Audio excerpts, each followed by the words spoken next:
Question 1714 കഥ എന്ന കൃതി രചിച്ചത് ആരാണ്? Options R Balakrishnapillai, Akkamma Cheriyan, Mannath Padmanabhan, K Kelappan. Answer option B Akkamma Cheriyan. Akkamma Cheriyan ജന്മസ്ഥലം കാഞ്ഞിരപ്പള്ളി.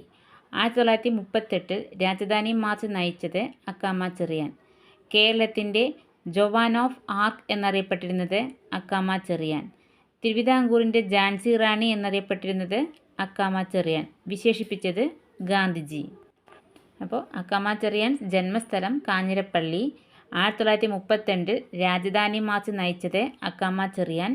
കേരളത്തിൻ്റെ ജോവാൻ ഓഫ് ആർക്ക് എന്നറിയപ്പെട്ടിരുന്നത് അക്കാമ ചെറിയാൻ. തിരുവിതാംകൂറിൻ്റെ ഝാൻസി റാണി എന്നറിയപ്പെട്ടിരുന്നത് അക്കാമ ചെറിയാൻ. വിശേഷിപ്പിച്ചത് ഗാന്ധിജി. അക്കാമ ചെറിയാൻ തിരുവിതാംകൂർ ലെജിസ്ലേറ്റീവ് അസംബ്ലിയിലേക്ക് തിരഞ്ഞെടുക്കപ്പെട്ട വർഷം 1947 കാഞ്ഞിരപ്പള്ളിയിൽ നിന്നും. ഞാനാണ് നേതാവ്. മറ്റുള്ളവരെ കൊല്ലുന്നതിന് മുൻപ് നിങ്ങൾ എന്നെ ആദ്യം വെടിവെക്കുക. ആരുടെ വാക്കുകൾ? അക്കാമ ചെറിയാൻ. അക്കാമ ചെറിയാൻ്റെ ജീവിതകഥ ജീവിതം ഒരു സമരം. അക്കാമ ചെറിയാൻ്റെ പ്രതിമ സ്ഥാപിച്ചിരിക്കുന്നത് വെള്ളയമ്പലം. അപ്പോൾ അക്കാമ ചെറിയാൻ തിരുവിതാംകൂർ ലെജിസ്ലേറ്റീവ് അസംബ്ലിയിലേക്ക് തിരഞ്ഞെടുക്കപ്പെട്ട വർഷം 1947 കാഞ്ഞിരപ്പള്ളിയിൽ നിന്നും. ഞാനാണ് നേതാവ്. മറ്റുള്ളവരെ കൊല്ലുന്നതിന് മുൻപ് നിങ്ങൾ എന്നെ ആദ്യം വെടിവെക്കുക. ആരുടെ വാക്കുകൾ? അക്കാമ ചെറിയാൻ. അക്കാമ ചെറിയാൻ്റെ ആത്മകഥ ജീവിതം ഒരു സമരം. അക്കാമ ചെറിയാൻ്റെ പ്രതിമ സ്ഥാപിച്ചിരിക്കുന്നത് വെള്ളയമ്പലം. അക്കാമ ചെറിയാൻ എന്ന പുസ്തകം എഴുതിയത് ആർ പാർവതി ദേവി. അടുത്ത ക്വസ്റ്റ്യൻ തിരുവിതാംകൂർ സ്റ്റേറ്റ് കോൺഗ്രസിൻ്റെ ആക്ടിംഗ് പ്രസിഡൻ്റായ ആദ്യത്തെ വനിത. Options A V Kuttimalu Amma, Anna Chandy, Annie Mascarene, Akkamma Cheriyan. Answer option D Akkamma Cheriyan. Thiruvithamkoor State Congress രൂപീകരിച്ച വർഷം 1938. തിരുവിതാംകൂർ സ്റ്റേറ്റ് കോൺഗ്രസിൻ്റെ ആദ്യ പ്രസിഡന്റ് പട്ടം താണുപിള്ള. തിരുവിതാംകൂർ സ്റ്റേറ്റ് കോൺഗ്രസിൻ്റെ ആദ്യ സെക്രട്ടറി PVS നടരാജപിള്ള. തിരുവിതാംകൂറിൽ ഉത്തരവാദ പ്രക്ഷോഭം നയിച്ച സംഘടന തിരുവിതാംകൂർ സ്റ്റേറ്റ് കോൺഗ്രസ്. അപ്പോൾ തിരുവിതാംകൂർ സ്റ്റേറ്റ് കോൺഗ്രസ് രൂപീകരിച്ച വർഷം 1938. തിരുവിതാംകൂർ സ്റ്റേറ്റ് കോൺഗ്രസിൻ്റെ ആദ്യ പ്രസിഡന്റ് പട്ടം താണുപിള്ള. ആദ്യ സെക്രട്ടറി PVS നടരാജപിള്ള. തിരുവിതാംകൂറിൽ ഉത്തരവാദ പ്രക്ഷോഭം നയിച്ച സംഘടന തിരുവിതാംകൂർ സ്റ്റേറ്റ് കോൺഗ്രസ്. ക്വസ്റ്റ്യൻ 1909 അയ്യങ്കാളി കേരളത്തിലെ ആദ്യത്തെ കർഷക സമരം സംഘടിപ്പിച്ചത് എവിടെയാണ്? Options Kottayam, Kannur, Punnapra, Venganoor. Answer option D Venganoor. Related questions നോക്കാം. ആളിക്കത്തിയ തീപ്പൊരി എന്നറിയപ്പെടുന്ന നവോത്ഥാന നായകൻ അയ്യങ്കാളി. 1863 ആഗസ്റ്റ് 28 വെങ്ങാനൂരിലാണ് അയ്യങ്കാളി ജനിച്ചത്. സാധുജന പരിപാലന സംഘം സ്ഥാപിച്ച വർഷം 1907. സാധുജന പരിപാലന സംഘത്തിൻ്റെ പേര് പുലയ മഹാസഭ എന്നാക്കിയ വർഷം 1938. സാധുജന പരിപാലന സംഘത്തിൻ്റെ മുഖപത്രം സാധുജന പരിപാലിനി. അപ്പോൾ ആളിക്കത്തിയ തീപ്പൊരി എന്നറിയപ്പെടുന്ന നവോത്ഥാന നായകൻ അയ്യങ്കാളി. 1863 ആഗസ്റ്റ് 28 വെങ്ങാനൂരിലാണ് അയ്യങ്കാളി ജനിച്ചത്. സാധുജന പരിപാലന സംഘം സ്ഥാപിച്ച വർഷം 1907. സാധുജന പരിപാലന സംഘത്തിൻ്റെ പേര് പുലയ മഹാസഭ എന്നാക്കിയ വർഷം 1938. സാധുജന പരിപാലന സംഘത്തിൻ്റെ മുഖപത്രം സാധുജന പരിപാലിനി. സാധുജന പരിപാലനിയുടെ മുഖ്യ പത്രാധിപർ ചെമ്പുന്തറ കാളിച്ചോതി കറുപ്പൻ. ഇന്ത്യയിൽ ആദ്യത്തെ ദളിത് പത്രമായി അറിയപ്പെടുന്നത് സാധുജന പരിപാലിനി. അയ്യങ്കാളി ശ്രീമൂലം പ്രജാസഭയിൽ അംഗമായ വർഷം 1911. പിന്നോക്ക ജാതിയിൽപ്പെട്ട കുട്ടികൾക്ക് വേണ്ടി അയ്യങ്കാളി കുടിപ്പള്ളിക്കൂടം സ്ഥാപിച്ചത് വെങ്ങാനൂർ 1905. അപ്പോൾ സാധുജന പരിപാലനയുടെ മുഖ്യ പത്രാധിപർ ചെമ്പുന്തറ കാളിച്ചോതി കറുപ്പൻ. ഇന്ത്യയിൽ ആദ്യത്തെ ദളിത് പത്രമായി അറിയപ്പെടുന്നത് സാധുജന പരിപാലിനി. അയ്യങ്കാളി ശ്രീമൂലം പ്രജാസഭയിൽ അംഗമായ വർഷം 1911. പിന്നോക്ക ജാതിയിൽപ്പെട്ട കുട്ടികൾക്ക് വേണ്ടി അയ്യങ്കാളി കുടിപ്പള്ളിക്കൂടം സ്ഥാപിച്ചത് വെങ്ങാനൂർ 1905. ഞാനിതാ പുലയ ശിവനെ പ്രതിഷ്ഠിക്കുന്നു എന്ന് പറഞ്ഞത് അയ്യങ്കാളി. 90-ാം ആണ്ട് സമരം നടന്ന വർഷം 1915. പുലയ ലഹള, ഊരുട്ടമ്പലം ലഹള എന്നറിയപ്പെടുന്ന സമരം 90-ാം ആണ്ട് സമരം. ഇന്ത്യയിലെ ആദ്യത്തെ തൊഴിലാളി നേതാവായി വിശേഷിക്കപ്പെടുന്ന വ്യക്തി അയ്യങ്കാളി.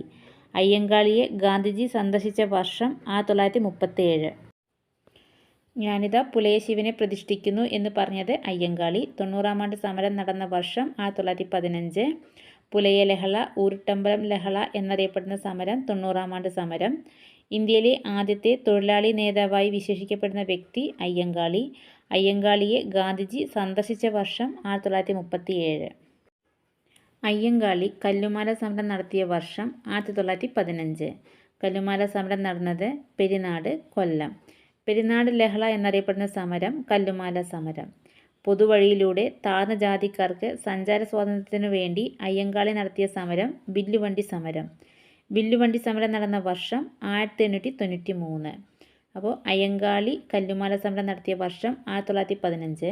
കല്ലുമാല സമരം നടന്നത് പെരിനാട്, കൊല്ലം. പെരിനാട് ലഹള എന്നറിയപ്പെടുന്ന സമരം കല്ലുമാല സമരം. പൊതുവഴിയിലൂടെ താഴ്ന്ന ജാതിക്കാർക്ക് സഞ്ചാര സ്വാതന്ത്ര്യത്തിനു വേണ്ടി അയ്യങ്കാളി നടത്തിയ സമരം വില്ലുവണ്ടി സമരം. വില്ലുവണ്ടി സമരം നടന്ന വർഷം 1893. അയ്യങ്കാളിയെ പുലയ രാജാവ് എന്ന് വിശേഷിപ്പിച്ചത് ഗാന്ധിജി. ഇന്ത്യയുടെ മഹാനായ പുത്രൻ എന്ന് അയ്യങ്കാളിയെ വിശേഷിപ്പിച്ചത് ഇന്ദിരാഗാന്ധി. ഇന്ത്യയിലെ ആദ്യത്തെ കമ്മ്യൂണിസ്റ്റുകാരൻ അയ്യങ്കാളിയാണെന്ന് അഭിപ്രായപ്പെട്ടത് ഇ.കെ. നായനാർ. അയ്യങ്കാളി സ്മാരകം ചിത്രകൂടം, വെങ്ങാനൂർ. അയ്യങ്കാളിയുടെ പ്രതിമ തിരുവനന്തപുരത്ത് അനാച്ഛാദനം ചെയ്തത് ഇന്ദിരാഗാന്ധി. അപ്പോൾ അയ്യങ്കാളിയെ പുലയ രാജാവ് എന്ന് വിശേഷിപ്പിച്ചത് ഗാന്ധിജി. ഇന്ത്യയുടെ മഹാനായ പുത്രൻ എന്ന അയ്യങ്കാളിയെ വിശേഷിപ്പിച്ചത് ഇന്ദിരാഗാന്ധി.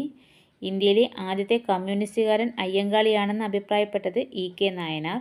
അയ്യങ്കാളി സ്മാരകം ചിത്രകൂടം, വെങ്ങാനൂർ. അയ്യങ്കാളിയുടെ പ്രതിമ തിരുവനന്തപുരത്ത് അനാച്ഛാദനം ചെയ്തത് ഇന്ദിരാഗാന്ധി. അടുത്ത ക്വസ്റ്റ്യൻ. 1833 ശുചീന്ദ്രം രഥോത്സവത്തിന് അവർണ്ണരുമൊത്ത തേരിൻ്റെ വടം പിടിച്ച് പ്രതിഷേധിച്ച നവോത്ഥാന നായകൻ. Options: Ayyankali, Vaikunda Swami, Thycaud Ayyaguru, Sahodaran Ayyappan. Answer option B, Vaikunda Swami. Related facts നോക്കാം. കേരളത്തിലെ സാമൂഹ്യ പരിഷ്കർത്താക്കളിൽ ആദ്യത്തെയാൾ എന്നറിയപ്പെടുന്നത് വൈകുണ്ഠസ്വാമികൾ. തുവയൽ പന്തി കൂട്ടായ്മ സ്ഥാപിച്ചത് വൈകുണ്ഠസ്വാമികൾ. ദക്ഷിണേന്ത്യയിൽ ആദ്യമായി കണ്ണാടി പ്രതിഷ്ഠ നടത്തിയ നവോത്ഥാന നായകൻ വൈകുണ്ഠസ്വാമികൾ. സമപന്തി ഭോജനം സംഘടിപ്പിച്ചതാര്? വൈകുണ്ഠസ്വാമികൾ. അപ്പോൾ കേരളത്തിലെ സാമൂഹ്യ പരിഷ്കർത്താക്കളിൽ ആദ്യത്തെയാൾ എന്നറിയപ്പെടുന്നത് വൈകുണ്ഠസ്വാമികൾ. തുവയൽ പന്തി കൂട്ടായ്മ സ്ഥാപിച്ചത് വൈകുണ്ഠസ്വാമികൾ. ദക്ഷിണേന്ത്യയിൽ ആദ്യമായി കണ്ണാടി പ്രതിഷ്ഠ നടത്തിയ നവോത്ഥാന നായകൻ വൈകുണ്ഠസ്വാമികൾ. സമപന്തി ഭോജനം സംഘടിപ്പിച്ചത് വൈകുണ്ഠസ്വാമികൾ. ക്ഷേത്രങ്ങളിൽ നിലനിന്നിരുന്ന ദേവദാസി സമ്പ്രദായത്തെ എതിർത്ത നവോത്ഥാന നായകൻ വൈകുണ്ഠസ്വാമികൾ. ഊഴിയവേല എന്ന അടിമപ്പണി നിർത്തലാക്കാൻ പ്രയത്നിച്ച നവോത്ഥാന നായകൻ വൈകുണ്ഠസ്വാമികൾ. സമ്പൂർണ്ണ ദേവൻ എന്നറിയപ്പെട്ടിരുന്നത് വൈകുണ്ഠസ്വാമികൾ. വേല ചെയ്താൽ കൂലി കിട്ടണം എന്ന മുദ്രാവാക്യം മുഴക്കിയത് വൈകുണ്ഠസ്വാമികൾ. അപ്പോൾ ക്ഷേത്രങ്ങളിൽ നിലനിന്നിരുന്ന ദേവദാസി സമ്പ്രദായത്തെ എതിർത്ത നവോത്ഥാന നായകൻ വൈകുണ്ഠസ്വാമികൾ. ഊഴിയവേല എന്ന അടിമപ്പണി നിർത്തലാക്കാൻ പ്രയത്നിച്ച നവോത്ഥാന നായകൻ വൈകുണ്ഠസ്വാമികൾ. സമ്പൂർണ്ണ ദേവൻ എന്നറിയപ്പെട്ടിരുന്നത് വൈകുണ്ഠസ്വാമികൾ. വേല ചെയ്താൽ കൂലി കിട്ടണം എന്ന മുദ്രാവാക്യം മുഴക്കിയത് വൈകുണ്ഠസ്വാമികൾ. വൈകുണ്ഠമല സ്ഥിതി ചെയ്യുന്നത് അത്തളവിളൈ, കന്യാകുമാരി. വൈകുണ്ഠസ്വാമികളുടെ പ്രധാന ശിഷ്യൻ തൈക്കാട് അയ്യ. വൈകുണ്ഠസ്വാമികളുടെ കൃതികൾ: അകിലത്തിരുട്ട് അമ്മാനെ, അരുൾ നൂൽ. അയ്യാവഴി എന്ന മതം സ്ഥാപിച്ചത് വൈകുണ്ഠസ്വാമികൾ. അയ്യാവഴിയുടെ ബൈബിൾ എന്നറിയപ്പെടുന്നത് അകിലത്തിരുട്ട് അമ്മാനെ. അപ്പോൾ വൈകുണ്ഠമല സ്ഥിതി ചെയ്യുന്നത് അത്തളവിളൈ, കന്യാകുമാരി. വൈകുണ്ഠസ്വാമികളുടെ പ്രധാന ശിഷ്യൻ തൈക്കാട് അയ്യ. വൈകുണ്ഠസ്വാമികളുടെ കൃതികൾ: അകിലത്തിരുട്ട് അമ്മാനെ, അരുൾ നൂൽ. അയ്യാവഴി എന്ന മതം സ്ഥാപിച്ചത് വൈകുണ്ഠസ്വാമികൾ. അയ്യാവഴിയുടെ ബൈബിൾ എന്നറിയപ്പെടുന്നത് അകിലത്തിരുട്ട് അമ്മാനെ.